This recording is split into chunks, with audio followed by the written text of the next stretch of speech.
Hey everybody, welcome back to the show. Another edition of 5 Question Friday. This is where I do my best to answer your questions, which are getting better and better and in some cases kind of complicated. So I'll do the best I can. We got 5 great questions today. I'll actually show them to you on the screen briefly. You may or may not be able to read this. But we're going to look first, is there a Fidelity fund that can beat, I call it the Vanguard 3-fund portfolio. We'll talk about that. How do expense ratios work with target date retirement funds and other what are called fund of funds, funds that own other funds rather than, say, individual stocks or bonds. And then a question about the 4% rule if you're starting retirement later in life. Is it still 4% or is it something else? How do you track a complicated portfolio? And a question about a recent paper that we talked about from Vanguard that basically said we should move to 40% equities, 60% in bonds for a retirement portfolio. So those are the 5 questions we're going to tackle. And so let's get started. So a viewer emailed me with 2 different Fidelity funds. And he said, look, based on my analysis, I could have invested in either one of these funds and it would have beat a 3-fund portfolio using Vanguard funds. So just as a refresher, a 3-fund portfolio is U.S. stocks, 1 fund for U.S. stocks, 1 fund for international stocks, and then 1 fund for bonds. The basic idea behind it is let's just sort of cover the market with low-cost index funds. You could do it with fewer than 3 funds. You could do it with more, for that matter. But that's the 3-fund portfolio. You don't have to use Vanguard funds. In fact, you could use Fidelity or Schwab. But that's sort of the background. So let's dive in. Let me show you the funds. The first one is Fidelity's Puritan Fund, FPURX, and this is a well-diversified fund, mainly U.S. stocks, a little bit of international exposure, not much, and then some bonds. And in fact, you can see on the regional diversification here, this is on the Fidelity site, United States is 94% of the fund. So it's very heavily weighted to U.S. stocks, but does have some international exposure, and of course bonds. The other fund is the Fidelity Balanced Fund. They're both very similar. Their sort of core allocation is 60-40, but they do deviate from that. In fact, now I think they're a little higher than that, maybe closer to 65, and we might be able to quickly look at it. They have here we go, domestic equities 61%, international, we'll call it 4%. Bonds 33, 34%, a little bit of cash. So both of these funds allocations are very, very similar, but these are sort of 1 fund and you're done. Certainly would not recommend these funds in a taxable account. And when you look at expense ratios, 47 basis points, I think the other one is 48. So certainly high compared to an index fund, but not high, certainly, in fact, low if you wanted to compare it to actively managed funds. And so to compare that, I did a couple of things. First, I went to Testfolio. Let's see if this URL works. Yeah. So I simply had 3 portfolios, 1 for each of the 2 Fidelity funds, and then a 3-fund portfolio. And what I did was I tried to set the allocations between international, U.S. and bonds similar to the allocations that these 2 funds have, which is why there's so little in the international space. And with this website, I could go back to 2010, which is, I think, pretty good. And sure enough, if we look at, let's see here, ending values, both of the Fidelity funds almost neck and neck. I know it's probably hard to read, but they both came in, started with 10,000. They both end up just over 39,000. And the 3-fund portfolio using Vanguard, 36,000. So you can see the compound annual growth rate for the Vanguard 3-fund portfolio, 9.5%. And the others just over 10, 10.11, 10.15. And so, yeah, they beat it. And that's even, these are after fees, right? So at least after expense ratios. And so even with the higher expense ratio, the 2 Fidelity funds beat the Vanguard 3-fund portfolio. And by the way, I'm not picking on Vanguard. We could pick a Fidelity 3-fund portfolio, use the similar index funds, and the result would be the same, right? So this really isn't specific to Vanguard. But I think it's always important to dig into the details. The first thing I noticed here, this is sort of the performance going all the way back to 2011 and looking at it on a timeline. And you can see here for a long time, you can't even distinguish the lines. There's 3 lines there. You can't hardly see them. And in fact, if we go all the way to COVID, right here, the Vanguard 3 fund portfolio is actually, depending on exactly when you pick the spot, is winning or tied with one of the other funds. It's only since COVID that the two Fidelity funds have started to separate from Vanguard, and today they're a bit higher. And so to understand that, I went to Portfolio Visualizer. Now, when you're using specific tickers with a free version of Portfolio Visualizer, now you can only go back 10 years. But this was what I wanted. What I wanted to look at was how their asset allocations might differ from a 3-fund portfolio. Again, at a high level, they're the same because I built the 3-fund portfolio to have the same percentages of U.S. stocks, international stocks, and bonds. But within each of those classes, there could be differences. And the one big difference that stood out to me, and you got to get down to exposure, which is here. So this is the first Fidelity fund, and you'll notice for large cap, it's got 79.3%. And if we go down to Vanguard, it's 72%. So it's 7% difference, which means Vanguard has more. Where does that difference go? It doesn't disappear, right? It goes into mid cap and small cap. And the other Fidelity fund, not quite as much large cap as the first Fidelity fund, but still more than Vanguard. And we know, if we go back to Testfolio, where after COVID, the two Fidelity funds really started to take off, we know that large cap has dominated. Now, they did well before that as well, but they've really dominated since COVID, and I suspect that explains the difference in performance. The other thing to keep in mind, and this is one of the challenges with using actively managed funds, and that is the asset allocations change. So they have 79 and 76% in large cap today. That may change tomorrow. It may have been different in the past. So it's a little difficult to compare. That being said, those Fidelity funds have done really, really well. Again, I think the more recent outperformance, largely because they've taken a little greater risk in putting more into large cap. At least that's the best that I could figure out. But yeah, they've done really well. Okay, good question. And that kind of shows you at least how I would analyze those differences. I'm sure there's other ways to look at it, but that's sort of how I do it. All right, next question. How do expense ratios work with I call it target date retirement funds and other funds like Vanguard's Life Strategy Fund or funds that own other funds? How does the expense ratio work? And as an example, we'll just go to a Vanguard Life Strategy Fund. Let me pull it up and I'll show it to you. Should have had the link, but that's okay. Here we go. We could use a target date retirement fund as well. So we'll pick the moderate growth. So when you look at what this fund owns, we go to portfolio composition, you can see the fund itself owns 4 of Vanguard's funds. And we're very familiar with some of these. Vanguard Total Stock Market Index Fund. Let's see if we can link to it. Yeah, their link was broken, but I'll show you one of the bond funds because I don't think the bond fund link was not working, but or was working. Yeah, okay. Here's what I want to show you. The expense ratio of this bond fund is 9 basis points. Whoops, you can see it there, right?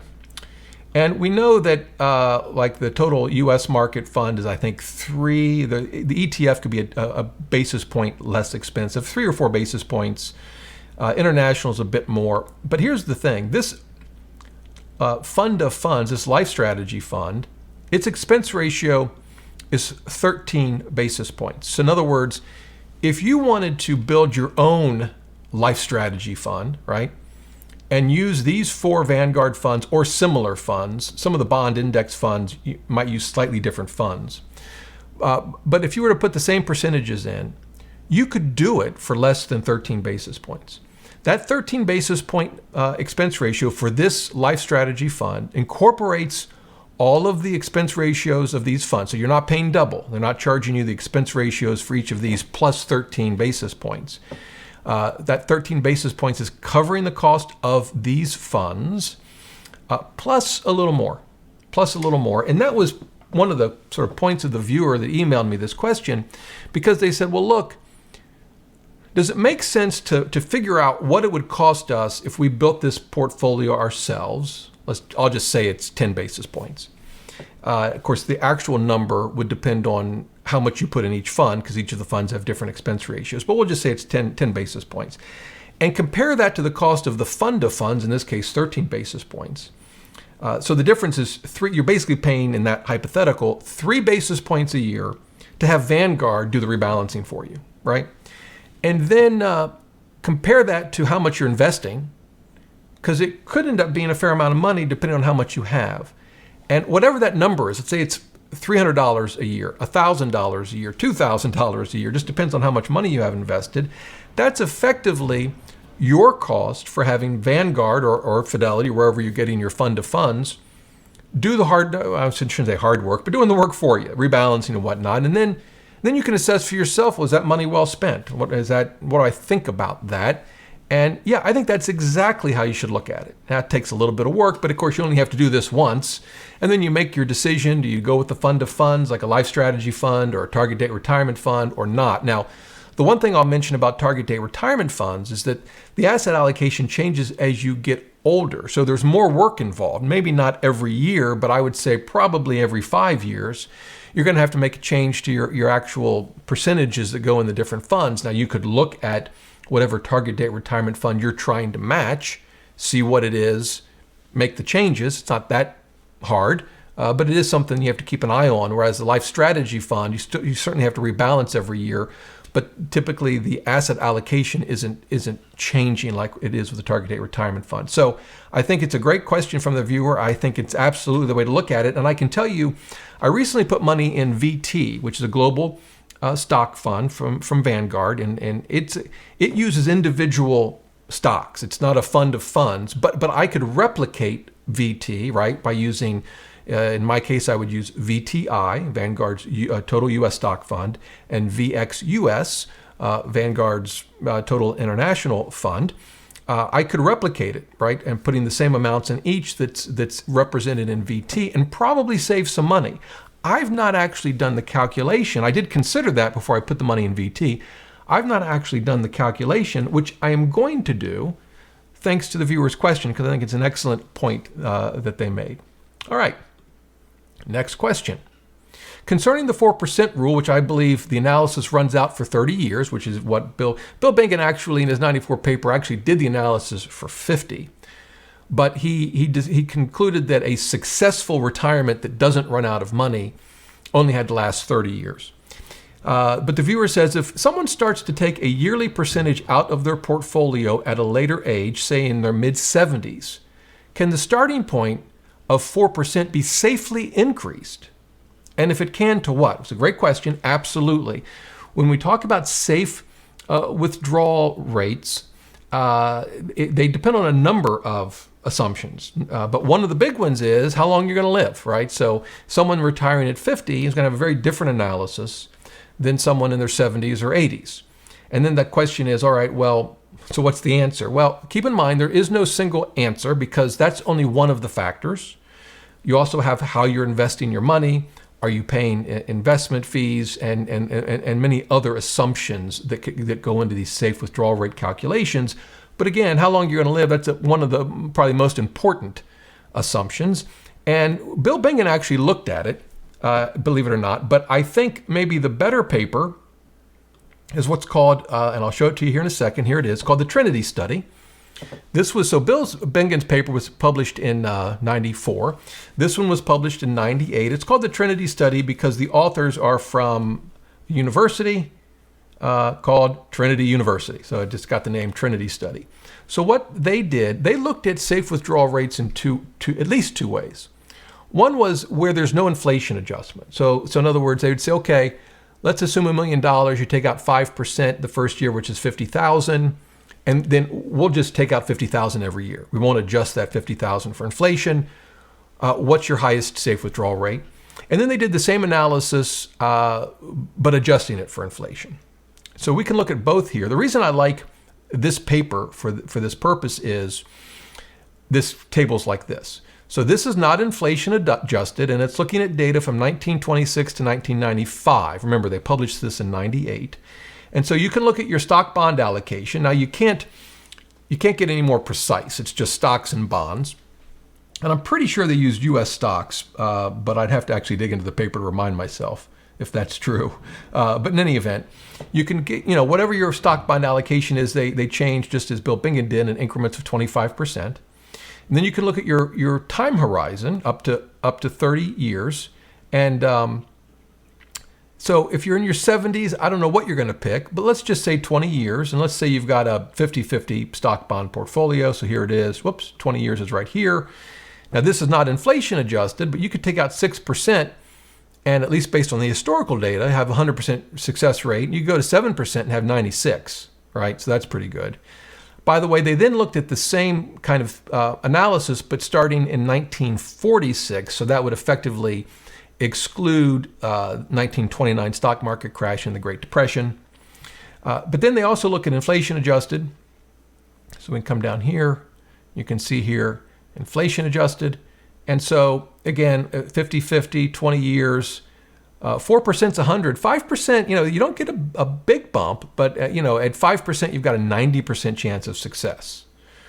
So you could, take that for what it's worth. If we exclude the Great Depression, did they exclude the Great Depression? Whoops, that's a different one.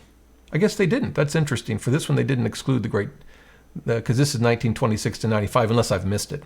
So there you go. Now, there is a tool that we can look at where you could run some additional analysis. We've looked at it before. It's FICalc. And so you could say, okay, I'm just going to use 20 years. And you could set your stock bond allocation. I don't know. We'll just set it to 50-50. And then you could explore different withdrawal rates. So this is 40,000 on $1 million portfolio. That's 4%, 100% success rate. If we go to 45, still 100. If we go to 50, 95.5. So you could, get to a success rate you're comfortable with. And the other thing you could do is then come down here and look at the specific years. And this will show you patterns. This will show you when this particular, given all these assumptions, folks ran into trouble. I will tell you that you'll see a lot of red in the mid 60s to early 70s. Like if we jump this to 55, you see more red. And the reason is because of the inflation. It's not even really the bad stock market. 73, 74 was ugly for sure, but we've had a lot of ugly stock markets for a year or two, and even 3, tech bubble bursting, for example. The real problem here was the inflation rate. As we all know, are old enough to remember, I certainly do, 70s into the first couple of years of the 80s, it was ugly. So you could use that tool. There's certainly more research that's been done on this. I could have probably pulled up 20 papers that's looked at this. But I think the Trinity study gives you a rough idea, as well as using FICalc. Again, we should just use these as giving us general guidelines. But a great question.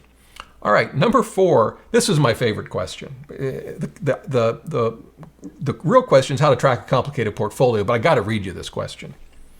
Consolidating portfolio, my husband has been handling. Now, I didn't put that in air quotes. The viewer that sent me this, handling our portfolio. We're, I'll just say, around 70.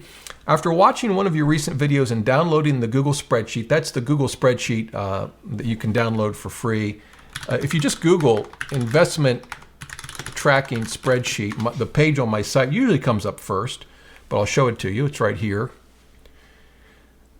And if you click this link, you'll get to a Google spreadsheet that this viewer is referring to. After downloading the spreadsheet, I put in all of our info. We have money in 73 different funds. We have no index funds. How to start tackling this mess, again, not my air quotes, of a portfolio? Well, let me first say, if the husband is watching, I personally view mess in its best possible light. Yeah, 73 different funds, and none of them are index funds. That is a challenge. Now, I'll tell you what I would do and the tools that I would use. I would start with Empower. I'm going to sign into Empower. I'm also going to look at another tool, so let me pull it up so it's ready. So Empower is free, and this is a demo version. And here's the challenge with a portfolio of 73 funds. And by the way, none of them index funds. The first challenge is just knowing your asset allocation. They're actively managed, and there's a lot of them. So you can link your accounts. And by the way, some people are uncomfortable linking their accounts. I've never had an issue. We each, I guess, have to decide what we're comfortable with. You don't have to keep them linked forever, right? I mean, you decide how long they're linked. But with 73, the first thing I would do is I would link the accounts, pull all of the funds into Empower, and then I'd look at allocation. And even just at a high level, how much do I have in U.S. stocks, international stocks, bonds, and so on? Because with 73 funds, here's the thing. As much as I love the spreadsheet that I created, you're generally limited to one asset class per fund. I'm working on changing that. But the thing is that funds typically own, particularly actively managed funds, they're going to hold cash. They might own multiple asset classes. It's going to be very difficult to really understand your asset allocation with my spreadsheet dealing with 73 actively managed funds. But with Empower, it'll pull it all in. And then you can drill down. You can say, okay, if you want to, which funds own what? So this is large cap, and this is just a simple 3-fund portfolio, but VTI is the most of it, but actually VXUS has some exposure, which I didn't even know. That's the first thing I'd want to look at in Empower. And then the second thing I'd want to look at, I would also go to Retirement Fee Analyzer, because it'll pull in the expense ratios of all of your funds. Now, this particular one adds an investment advisor fee. Let me take that out. These are all index funds. So this test portfolio has an annual expense ratio of just 4 basis points. So pretty cheap. But with 73 actively managed funds, I'm going to want to know that. Now, the next thing depends on what you're going to do with that. If you're going to try to reduce it to just a handful of index funds, that's one thing. With Empower, you'll at least know your current asset allocation, even at a high level between stocks and bonds, say U.S. stocks and international stocks. You still have to decide what allocation you want. But of course, switching to that is easy, assuming we're talking about retirement accounts, because there's no tax consequences of selling within that account. If you have taxable accounts, then of course you've got a tax question to answer, and that is in and of itself a totally separate topic. The one thing I will say, if we go back to the allocation, which is here, you can decide which accounts you want to look at. You don't have to look at all of them. Now, again, here I just have, I guess, really just one. But the reason I mention this is you might be able to move your retirement accounts to the index funds that you want fairly easily, but you're still going to want to know your asset allocation on the taxable side, because for tax reasons, you might not be moving that all at once. And so not only your allocation in the taxable account, but then your overall allocation. When you're looking at index funds, let's just assume in a retirement account and who knows what in the taxable account. But you could exclude, for example, all of your retirement accounts. You just pick different check boxes. And again, this has just got one account, so there's only one. But imagine there were multiple accounts. You could eliminate some of them to just look at your allocation in your taxable account. I think that could be very helpful as you try to figure out what to do with 73 accounts. I'll show you one other tool very quickly, and this one I would use if you said, okay, I want to keep the 73 funds, I just want to be able to manage it. Or, yeah, I'm going to move some to index funds, but I'm going to keep some of these actively managed funds, maybe for tax reasons, maybe that's just how you prefer to invest. So the tool I would use there is Stock Rover. And I'm wanting a tool that I can connect my accounts, which is my choice, how I do it, and Stock Rover, you can do that. But I also want a tool that builds in research. So if I'm a guy of just index funds, I really don't need any research, really. But if I have individual stocks, like I do, a few, or actively managed funds, I need some research. And so Stock Rover gives you a ton of research. And I plan to do a separate video on Stock Rover. But you can get all your news related to stocks and actively managed funds, data. You can get all of the financial reports here. It really just provides a wealth of information. Of course, tons of charting. It's certainly not the only option, but it's the one that I've been using and like it a lot. I'll leave links to everything below the video. All right. Good luck. All right. The last question is, what should we make of Vanguard's paper that indicates a better asset allocation for retirement income is a majority of bonds. And we talked about this paper a few videos ago. They were recommending 40% stocks and 60% bonds, as opposed to the more traditional 60-40. The viewer said, even Bill Bengen didn't recommend going below 50% equities, right? Question mark. That's true. Yeah, Bill Bengen said the sweet spot is between 50 and 75% equities. So let me show you a few things. This is the report, or the sort of the news release, and you can see the report. That this is the paper they're talking about. I will link to that below the video.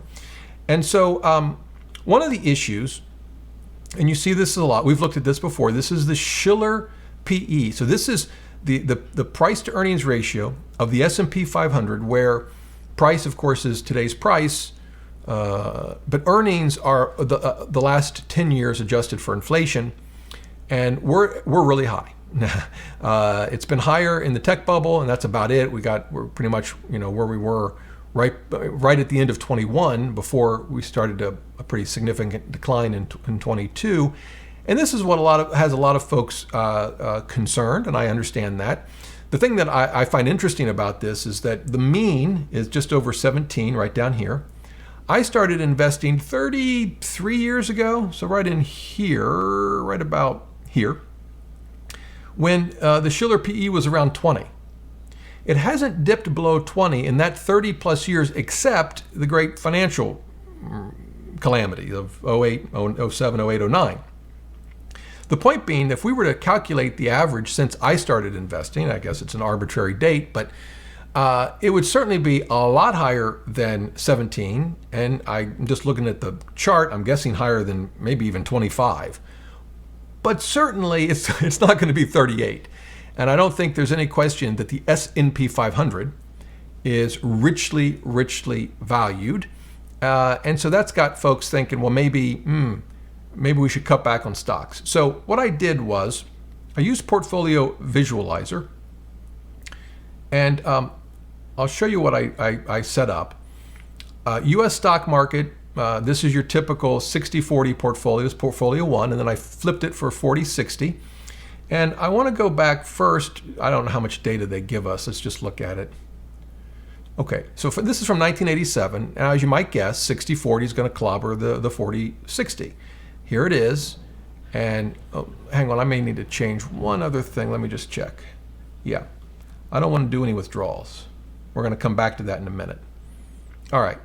So with 60-40, you turned $1 million into 6.7 million. With the 40-60, still not bad, actually. 6 million, but I've heard 700,000 is a lot of money. It's closer to 600,000, still a lot of money.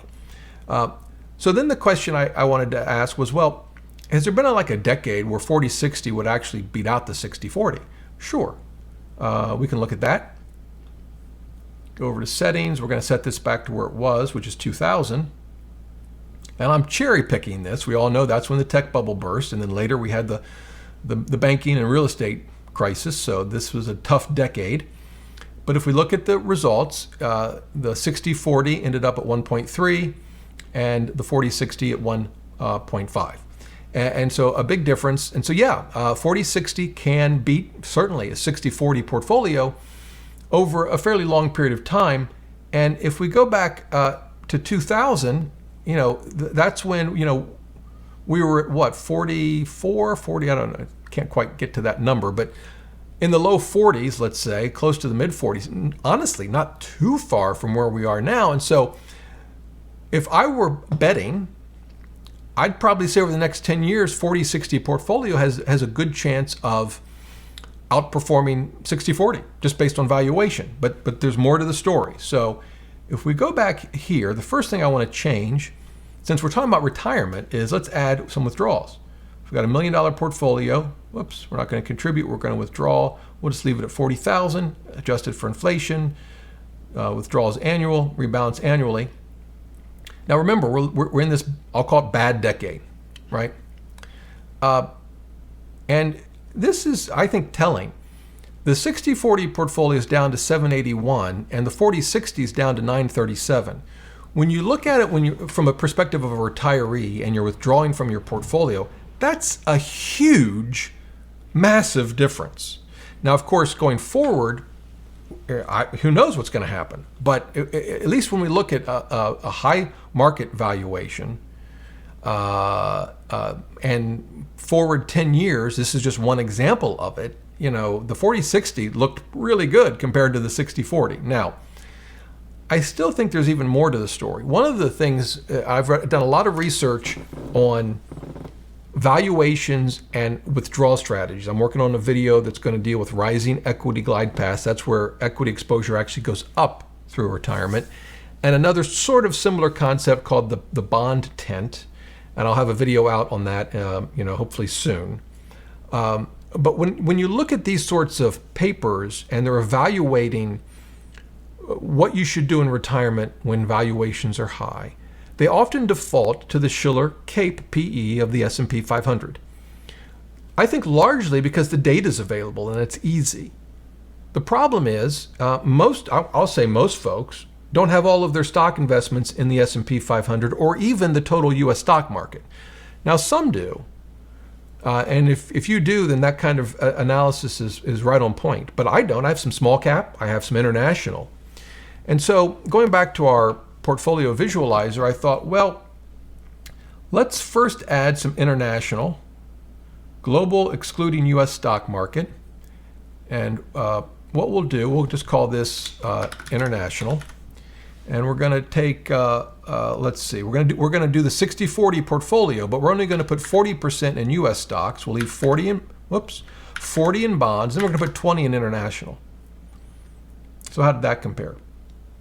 Now, when you look at this, the 40-60 still beat out the international, but international, that's a big difference. We'll call it 850,000 compared to 781. So we certainly made a lot of headway. Again, we still had a significant amount in effectively large cap U.S. stocks, which didn't do well that decade. So it certainly underperformed the 40-60, but not by as much. And then I thought, well, what if folks use U.S. small cap? And I'm just going to use small cap. I could do value, but so we're going to lower this to 30. Whoops, yeah, that's right. And put 10 of it in small cap. And where does that take us? And it takes us pretty close, 906,000 versus 937. Again, I'd rather have the extra 30 grand, of course. But the point that I kind of want to stress is, yeah, the S&P 500 Shiller CAPE is high, but it's not the universe of investing. And what really matters is the valuations of your investment portfolio. I will tell you, it's really difficult to find CAPE PE data for other asset classes. At least I found it difficult. By the way, if someone knows of a great resource, please leave a link below the video. I've spent some time searching for it, not been happy with what I found. But I can tell you, small cap is not nearly as overvalued. In fact, it's arguably undervalued. The same is true with international. It's not nearly as richly valued. I'd say the same is true with REITs, for that matter, as well. And so the question isn't really what's the CAPE PE and then what should we do about it? It's what's the valuation of your portfolio or my portfolio? And as you can see, again, that was just a very quick test for one time period. But it shows you that when you diversify away from large cap U.S. stocks, and I include in large cap U.S. stocks a total U.S. market fund like VTI. Yes, it owns small and mid cap, but it's without question dominated by the large caps.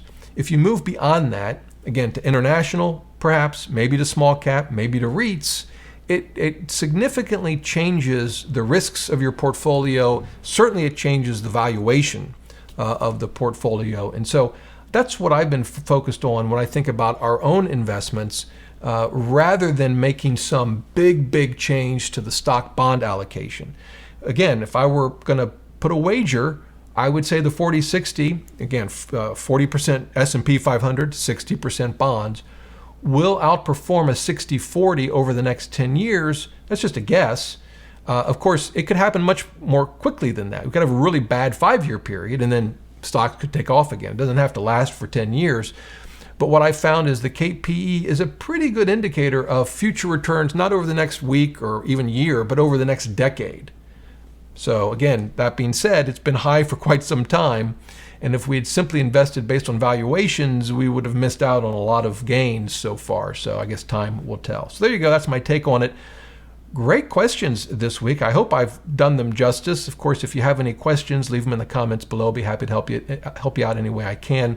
And until next time, remember, the best thing money can buy is financial freedom.